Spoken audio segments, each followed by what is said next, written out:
She was already late. Then her heel snapped, and somehow, that was just the beginning. A single snap echoed through the elevator lobby, followed by a breathless whisper of defeat. Clara Winslow stared down at her heel, now lying lifeless beside her shoe like a fallen soldier. She muttered something under her breath that didn't belong in polite conversation and straightened up, gripping the edges of her portfolio as if it could hold her together. She didn't have the luxury of panic. Not today. Stratus Media. The name alone felt like a skyline she wasn't tall enough to touch. It was the kind of place where ideas turned into empires and interns came with Ivy League tags. Clara came from second-hand ambition and a downtown cafe paycheck. Still, she'd studied every team member, memorized podcast data, and could recite the CEO's TED Talk by heart. This was her one shot, no second chances. But as the elevator slid open to the 28th floor, there was no reception desk. No one waiting to greet her. Just glass light and silence until she spotted an open door and a man behind a snow-white desk, speaking into a headset, fingers dancing across a laptop. He didn't glance up, not even a flicker. Clara cleared her throat, her voice catching ever so slightly. "Hi, sorry. I was told to drop this off for Mr. Remington's team internship application." The man looked up just enough for their eyes to meet. His face was all sharp lines and cool focus, dressed down in a black shirt with sleeves pushed to his elbows like power didn't need to dress up to be noticed. "I'll make sure it gets to them," he said simply. His voice was calm, clear, and for reasons she couldn't explain it, made her heart skip. Clara nodded, quickly placed her folder on the desk, then motioned behind her with a self-deprecating smile. "I'll, hobble back that way. Now, sorry again." The man gave a single nod, one that said he'd seen stranger things, then turned back to his call. She didn't see the brass nameplate on the wall just behind him. Graham Remington, CEO. Back inside his office, Graham stared at the folder she'd left behind. No name introduction. No attempt to flatter. Just quiet strength in the middle of a personal disaster. He opened the folder. Clara Winslow, communications major, barista self-taught podcast editor. No cover letter. Just a handwritten pitch on plain paper and a yellow sticky note that read, "You're not talking to the next generation. I think I can help Graham read it again, this time slower." He reached for his intercom. "Clear my calendar at 10 a.m. tomorrow. I want to meet Clara Winslow. Personally." She hung up the call and stared into her coffee cup like it held answers. The foam swirled, but it said nothing. Clara hadn't applied to meet the CEO. She was aiming for a humble corner of the creative team, a branding internship she barely had the confidence to shoot for. So why, of all people, did Graham Remington, billionaire, elusive head of Stratus Media, want to see her? She didn't even realize she'd met him. The next morning, she wore her sharpest navy blazer, a whisper of perfume, and superglued the heel back on her shoe with equal parts desperation and hope. When the elevator doors parted on the 28th floor, the glass entry was no longer empty. A woman in a flawless black dress stood waiting. "Clara Winslow. Mr. Remington is expecting you. This way, please." Clara followed her through a stretch of glass-walled offices that buzzed with quiet power until they reached a corner suite. Sunlight spilling in through floor-to-ceiling windows, and there he was, the man from the white desk. No laptop, no receptionist screen between them. Just him standing by the window holding a glass of something amber and far too elegant for 10 a.m. "Miss Winslow," he said, turning to her like she was the only thing in the room that mattered. Clara stopped mid-step. "That desk yesterday, that was yours." A slow smile touched his lips. "Technically, yes, I like to work where no one expects me." Her mind reeled. She'd limped in, dropped her folder like a mess, and now the CEO of Stratus Media was talking to her like none of that mattered. I had no idea. I thought I was giving it to the front desk." "You were," he replied, crossing the room. "Sometimes the universe just skips the formalities," Clara blinked. "So am I in trouble?" "Quite the opposite." He handed her a printed copy of her handwritten pitch. Your concept. It's sharp, fresh, bolder than anything that's landed on my desk in weeks. She stared at the pages, stunned. You actually read it. I don't waste time, Miss Winslow. I don't hold meetings for the pleasure of small talk. She swallowed. So what happens now? I'm offering you a short-term contract. He said simply, 4 weeks. You'll work directly with me. If you prove what I think you can, I'll make you a permanent offer. Clara's jaw nearly dropped. You're serious? Graham nodded. You've got perspective and instincts this company needs. She hesitated. And you're trusting someone who literally limped into the wrong office? His eyes held hers. I don't believe in coincidences. And you're not just anyone. She wasn't sure what shocked her more, the offer or the way his words hit somewhere just below her ribs. By the end of her first week, Clara learned that working under Graham Remington was equal parts inspiration and pressure cooker. He questioned everything, but he listened. He didn't micromanage, but he noticed details. Even she missed. He sent her articles at 2 a.m., and without fail, her coffee showed up exactly how she liked it. No sugar, extra foam. He was intense, magnetic, exasperating. And he wasn't just her boss. Not with the way his eyes lingered an extra second during brainstorming meetings, or the way his voice softened slightly when he asked her opinion on campaigns that weren't even hers. One night, as the office lights dimmed and the city glowed beyond the windows, he paused outside her door. I've been thinking about what you said, he murmured. That something's missing in how we're reaching people. You might be onto something. It was the way he said it, the way he looked at her, like she was more than a folder dropped on a desk, more than a name on paper. And Clara, she could feel it in her chest, the ache, the pull. She was falling for him. And she knew she wasn't supposed to. Not for him. Not for the man who never made mistakes. She hadn't meant to fall for someone like him. But the truth was getting harder to ignore, especially when he looked at her like she wasn't just another name in his inbox or some intern passing through. He looked at her like she was unexpected and worth keeping. Is that your 4th cup today? The voice pulled her back to earth. Clara glanced up from her tablet, startled to see Graham leaning casually against the edge of the conference table. A pen rested behind his ear, his sleeves were rolled to his elbows again, and his watch, sleek, elegant, probably worth more than her entire monthly paycheck, caught the light. Just so it's tea, she said quickly, angling the screen toward him, and technically only my second. He raised an eyebrow, amused.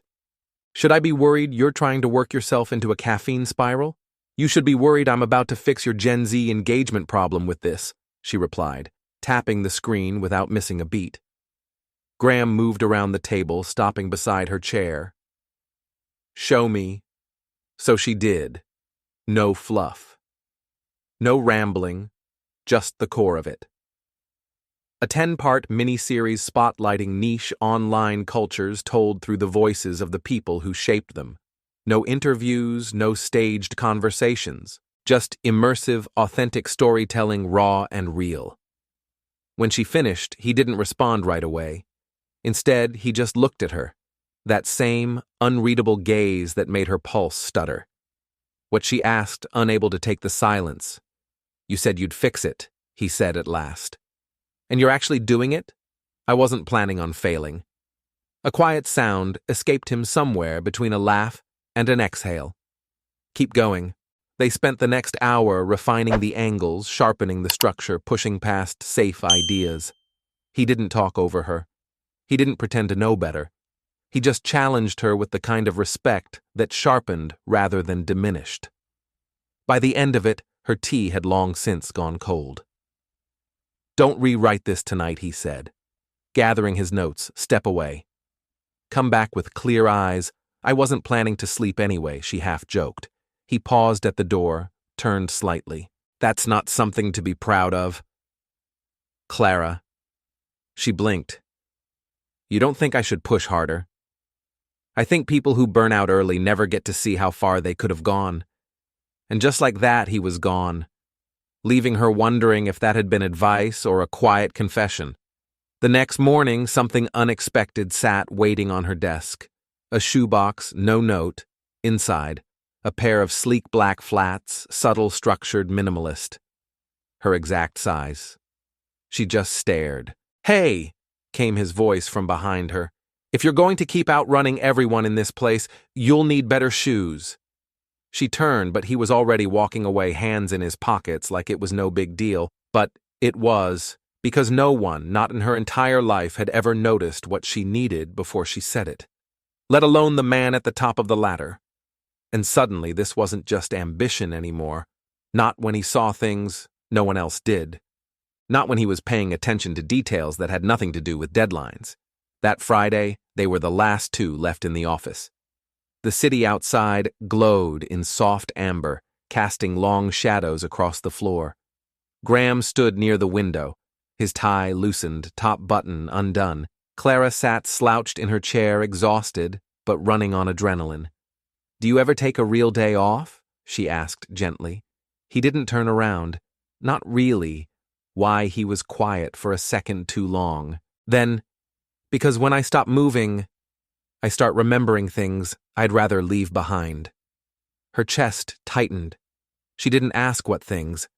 Something in his voice told her not to, so instead she said quietly, "What do you do when the quiet finds you anyway?" "What would you be doing?"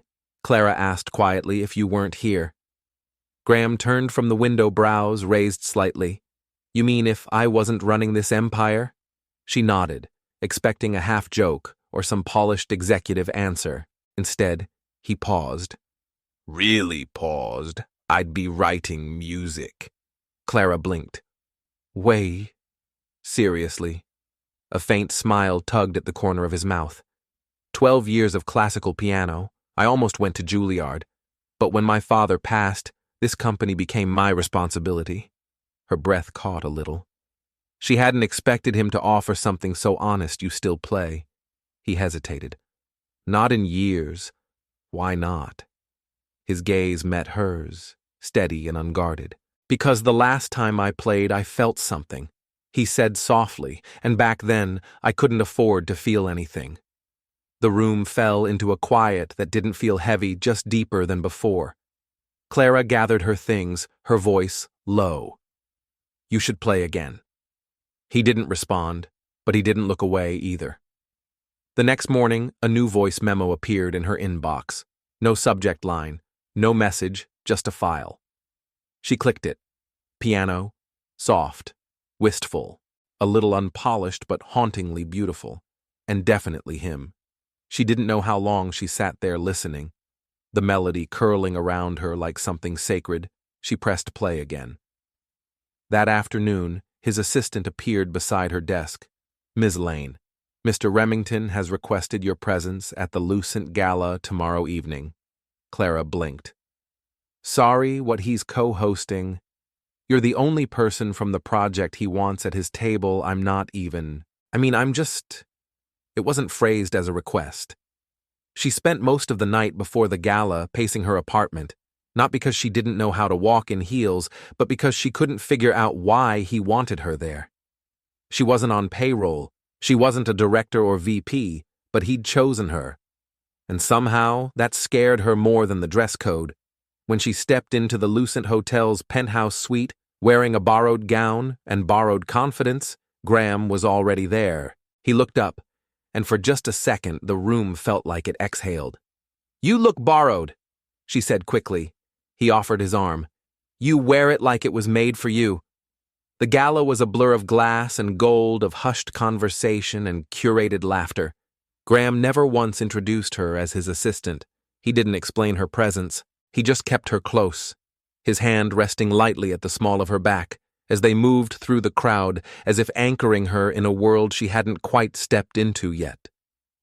At one point, a woman in a shimmering silver gown sidled up to him, her voice dripping with familiarity. New acquisition. Clara froze. But Graham didn't. "She's not for sale," he said, without missing a beat.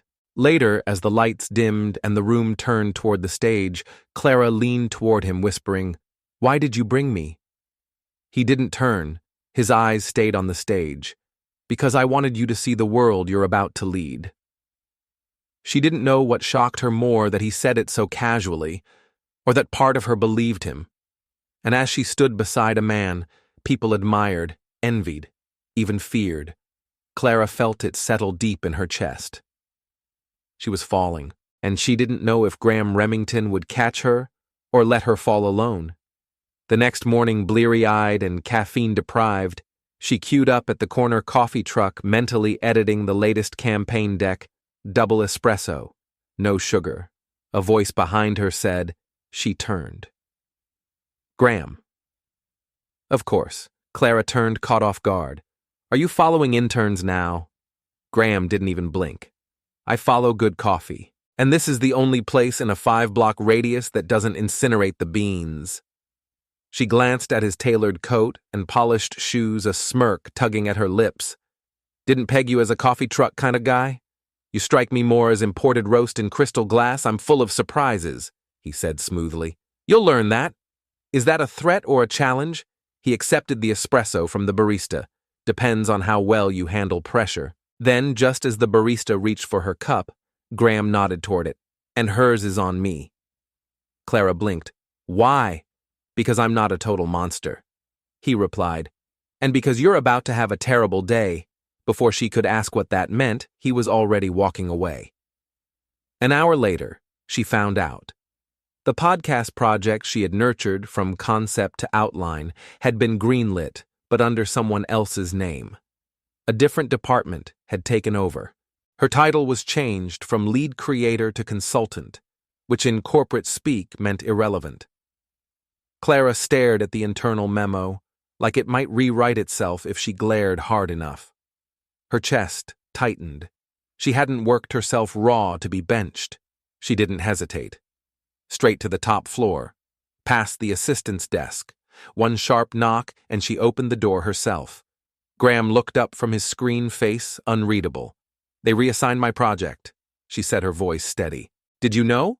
"I did. You let it happen." "I let them think it was happening," he said, standing slowly. "That's not the same thing." Her arms crossed. "Then you're going to have to explain. I needed to see your instinct, whether you'd shrink or fight for it. That's your idea of a test. It's how I figure out who deserves a seat at the table." Clara's jaw clenched. "I didn't come here to play games, and I didn't bring you here to stay comfortable," he said. "I brought you here to help build something that actually means something." Her hands dropped to her sides, tension still humming beneath her skin. "So what, I just stand by while someone else takes the credit?" "No." He turned, opened a side drawer, and handed her a slim black folder. "You're going to lead the digital rollout. Independently, under my name, full creative control." She opened it slowly, a direct authorization, signed and dated. "You already had this ready," she said quietly. "I knew how you'd react." Her heart thudded, but she kept her face calm. "You're playing a dangerous game with my future." "I'm not playing," Graham said. "But I am betting on you." She left with the folder gripped in her hands like armor. She didn't want to need him, but part of her already did. Later that evening, just as she stepped into the elevator, she heard his voice behind her. "Walk with me." She paused, then followed. He led her out to a rooftop terrace she hadn't known existed, an open space, wind-tossed, with a breathtaking view of the skyline. The city glowed beneath them like a living pulse. "I come here when I need to remind myself why I do this," he said, leaning on the stone railing. "Do what, run all of it. Make decisions no one understands. Build things that sometimes fall apart." Clara stepped beside him. "And do you remember?" Graham stared out at the lights. "Sometimes," he said softly, "and sometimes I wonder if I ever really knew at all.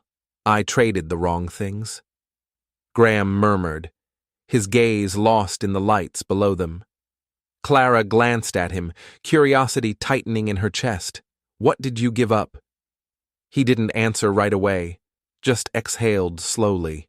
A life that wasn't built on control and boardrooms. She studied his face, the quiet tension carved into it. Do you regret it? Graham's jaw tensed slightly. I regret how quickly I got good at it. Silence settled between them, dense and pulsing like the city beneath their feet. And then Clara asked the question that had lingered since the night of the gala, the one she wasn't sure she was allowed to voice. Why me? He turned sharply. What do you mean? You could have chosen anyone. People with better resumes, more polished experience, but you picked me. For the first time, his voice dropped. No calculation, no charm, just something raw. Because I watched you walk into a place you didn't think you belonged and you stood your ground anyway. Because you don't need validation to matter. You just do. Her breath caught. Her pulse quickened. Graham's eyes dropped to her hand. You're shaking, I'm not. She lied too quickly. You're freezing. Before she could argue, he slid out of his coat and draped it over her shoulders in one smooth motion. She should have handed it back, should have said something professional, detached. But the warmth wrapped around her before she could. It's not exactly appropriate. She murmured, eyes fixed on the skyline. I'm not asking for appropriate. Graham said, his voice quieter now. I'm asking for honest. She turned to him. You want honesty? Yes, I don't know how to do this. I don't know how to be near you and pretend this is just work. He took one step closer, not touching her, not pushing, but the shift between them was unmistakable. Then don't pretend, he said. Her chest rose sharply. The air around them felt electric. I can't afford to be reckless, she whispered, and I can't afford to lose you, he replied. She shut her eyes for a beat. Then gently, she slipped out of his coat and handed it back. I need you to be my boss, Graham. Not that version of you? He took the coat, folding it over his arm like he was sealing away something dangerous. You'll lead the launch presentation on Monday. Present to me directly. After that, if you still want answers, I'll give them. And then, for the first time, he left her standing there. Alone with the wind, her heartbeat pounding in her ears, and the unbearable weight of knowing that he didn't just believe in her, he wanted her. And the only question now was how much longer she could pretend she didn't want him too. The launch. The presentation room on the 32nd floor felt more like a cinematic command center than a conference space. Dark leather seats, tiered rows, digital tablets glowing with the future of media. Clara swallowed hard as she stepped in. This wasn't just a meeting, it was a proving ground. Every major executive from Halston and Gray Media was there, but her focus locked on Graham's center seat, neutral expression, not giving her anything. She took the floor, not a single stammer, not a single pause. For 49 minutes, Clara walked them through everything, the layered narrative architecture, the analytics that backed each decision. The creators she'd already secured, and the vision that tied them all together. This wasn't a pitch, it was a blueprint. When she finished, she didn't look at Graham. She looked directly at the executive who'd tried to sideline her questions. None, only nods, a quiet shift in posture, and then slowly, one person clapped, Graham alone, deliberate. Like he was the only one in the room who'd seen exactly what she'd built, and knew it deserved to echo. Effective immediately, Graham said. Rising from his seat, his voice slicing clean through the silence, this campaign will fall under our flagship division led by Miss Cole. He looked around the room, daring anyone to object. No one did. Clara stood frozen by the door, her hands clenched around the edge of her notebook. Heart thundering. She hadn't expected him to say anything more, but as the room emptied, Graham remained seated, eyes fixed on the floor before slowly turning toward her. You didn't flinch, he said quietly. I didn't have the option, she replied, her voice calm despite the adrenaline. He stood crossing the distance between them with deliberate steps. No, but you owned it anyway. That's what this was all about, wasn't it? She asked, lifting her chin. seeing if I could take the pressure. He shook his head. Not exactly. I wanted to see if you'd do more than survive it, if you'd take it and make it yours. She started to respond, but his next words silenced her. I can't pretend anymore. Clara, not in the office. Not when I see you every day and think about you every night. Her breath caught. I told myself I'd wait until after the launch. He continued, voice low. But I'm tired of pretending this is only professional, because it's not. Not for me, Graham. She began, but he lifted a hand gently. I know it's complicated. I know this isn't neat, but I'm not asking for simple. I'm asking for honest. She stayed still. Quiet, torn. He looked at her, the way people look at cliff edges, dangerous, compelling, inevitable. I've built walls around everything he said, eyes never leaving hers, but then you walked in, and the walls just didn't work anymore. Clara swallowed hard. I've worked too hard to lose what I've built here. You won't, he said, stepping closer, voice like steady rain, because I'm not asking you to lose anything. I'm asking if we can start something. She hesitated, then whispered, how do I know this isn't just adrenaline, that this doesn't vanish the moment the campaign's numbers come in? He didn't miss a beat because I've had adrenaline before. He said, his voice nearly a whisper. But I've never had you. Clara's defenses crumbled, and in the soft pause between them, she reached out. Her fingers brushed his hand. This only works. She said, steady and clear. If we're equals. His answer was simple. I wouldn't want it any other way. Later that week, the campaign was live. Numbers surged, features rolled in. A viral cascade that validated every hour of grit they'd poured into it.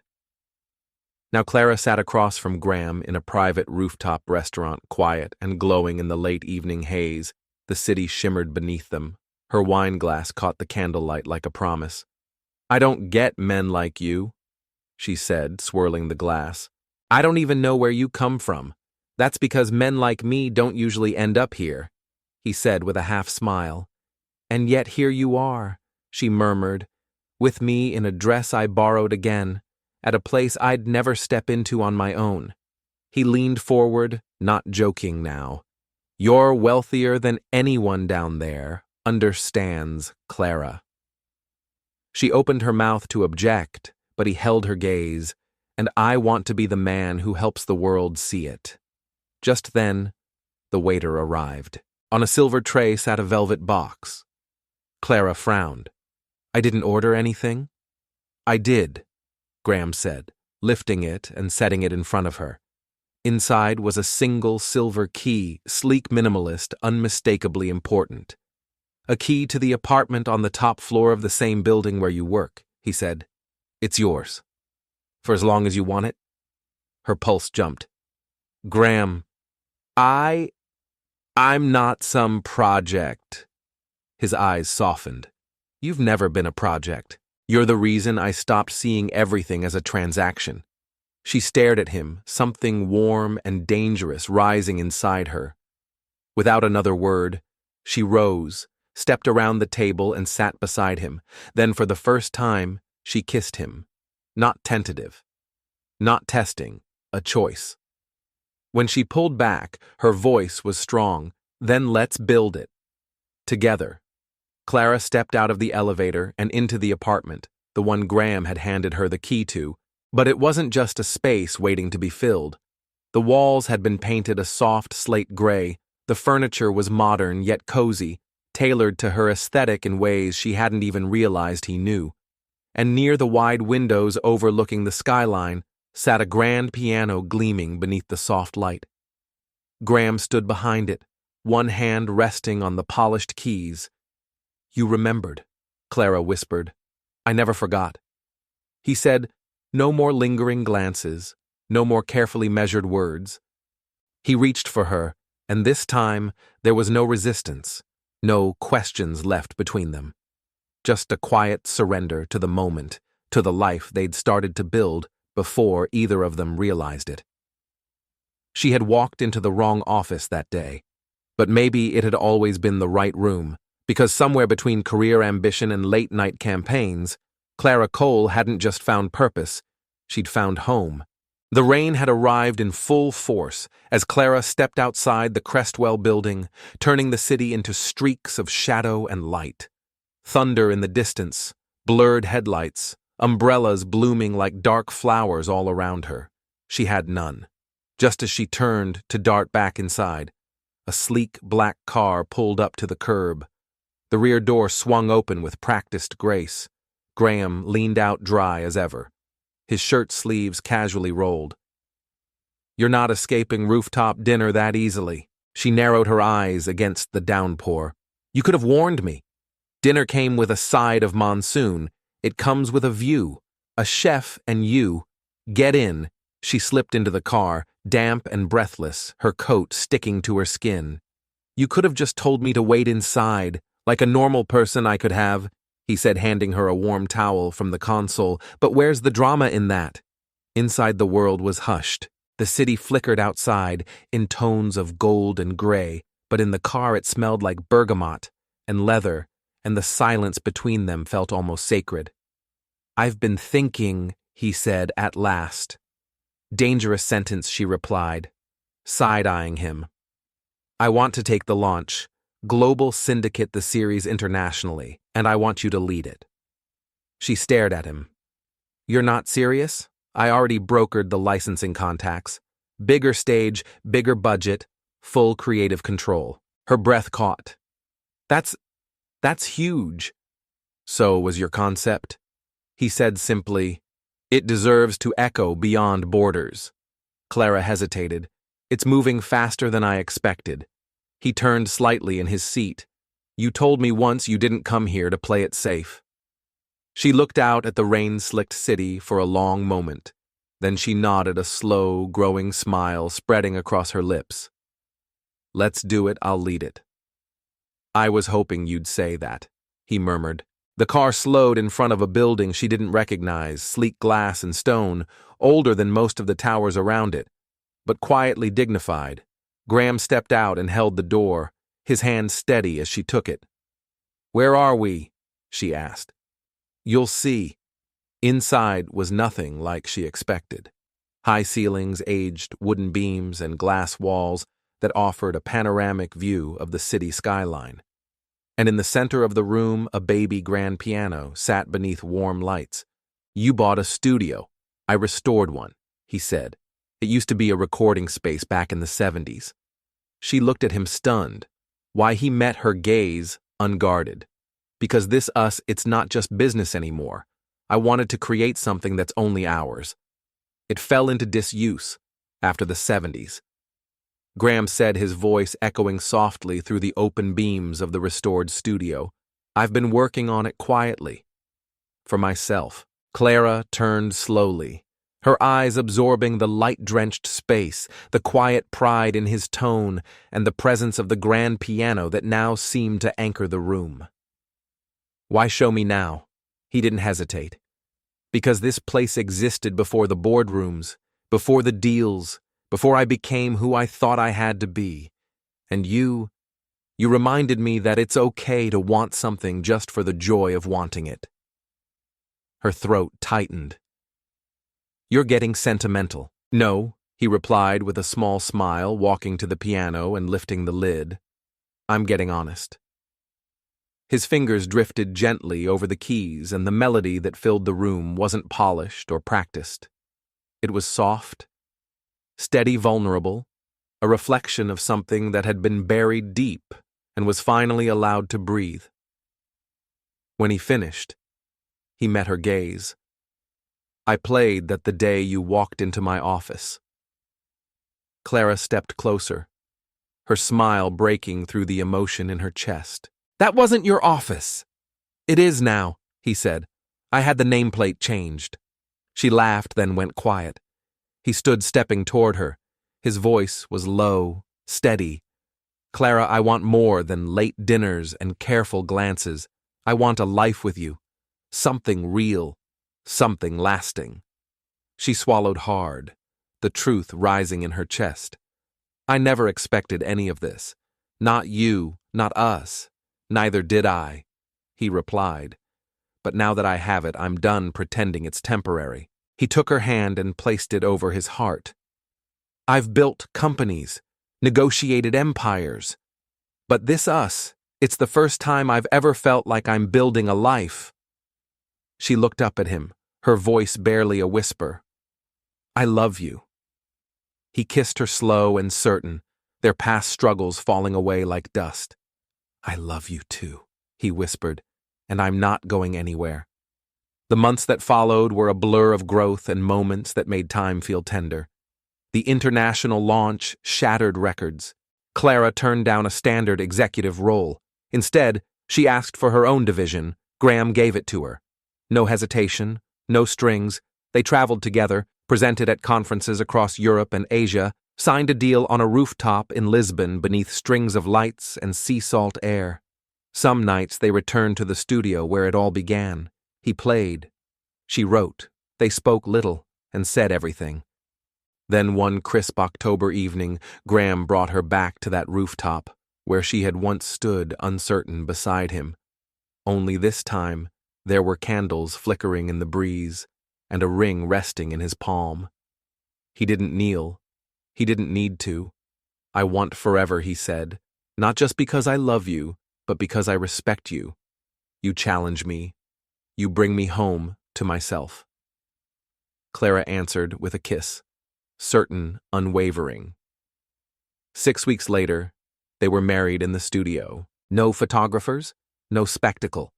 Just them, a few close friends, and a pianist playing Graham's song as Clara walked toward him, barefoot, heart wide open. Their first dance was slow and quiet on the old hardwood floor. No audience, no applause, just the echo of music and two people who had found their way to each other against all odds. Clara looked up at him, her arms draped around his shoulders. So this is what building something real feels like. Graham kissed her temple and whispered, No, this is just the beginning. In the years that followed, they built more than a company. They built a life.